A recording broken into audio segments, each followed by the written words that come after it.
बेटियां कभी पराई नहीं होती। मैं हूँ रानी। जब मेरा फर्स्ट क्लास का रिजल्ट आया तब मेरे पापा ने मुझे मेरी मनपसंद बारबी डॉल ला कर दी। वह डॉल आज भी मेरे पास है।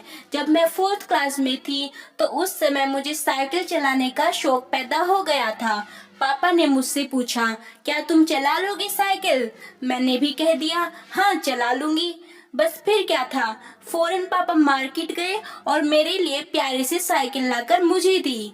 मेरी तो खुशी का ठिकाना ही नहीं था। लेकिन अब सवाल ये उठा कि सिखाएगा कौन?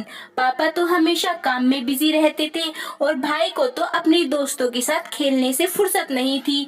फिर मैंने अकेले ही साइकिल चलाने की कोशिश की, लेकिन जब भी मैं साइकिल चलाने की कोशिश करती हमेशा चोट लग जाती। अपनी लाडली को चोट लगते देख पापा मुझे साइकिल सिखाने के लिए तैयार हो गए।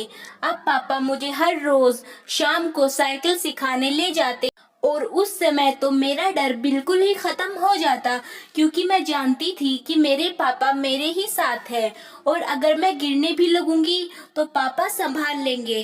फिर जब कुछ दिन बाद साइकिल थोड़ा थोड़ा चलानी आ गई तो एक मोड़ पर आकर मैं साइकिल से गिर गई। तब पापा थोड़ी ही दूर खड़े थे, मुझे देखा तो उठा लिया। तब घर जाते समय पापा ने मुझे समझाया कि रानी बेटी, मैं हर वक्त तो तुम्हारे साथ नहीं रह सकता, कुछ काम तुम्हें खुद ही सीखने होंगे। मैं अगर तुम्हारे पास भी ना हो तो फिर भी तुम्हारे साथ हमेशा रहूंगा। जब भी तुम्हें मेरी जरूरत हो तो सोच लेना कि मैं तुम्हारे आसपास ही हूँ। उस वक्त तो मैं बहुत छोटी थी, इसलिए उन बातों को समझ नहीं पाई, लेकिन आज समझ आती है कि वे सब बातें क्यों बोली थी। फिर जब मेरी शादी के दौरान विदाई का समय आया तो पापा मुझे गले लगाकर बोले, बेटी तुम सिर्फ विदा हो रही हो लेकिन कभी पराई नहीं होगी। पापा के ये शब्द आज भी मुझे याद है।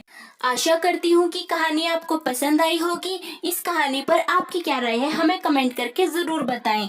कहानी पसंद आई है तो लाइक और शेयर करना बिल्कुल भी ना भूलें। चैनल पर नए हैं तो चैनल को सब्सक्राइब जरूर करें। धन्यवाद।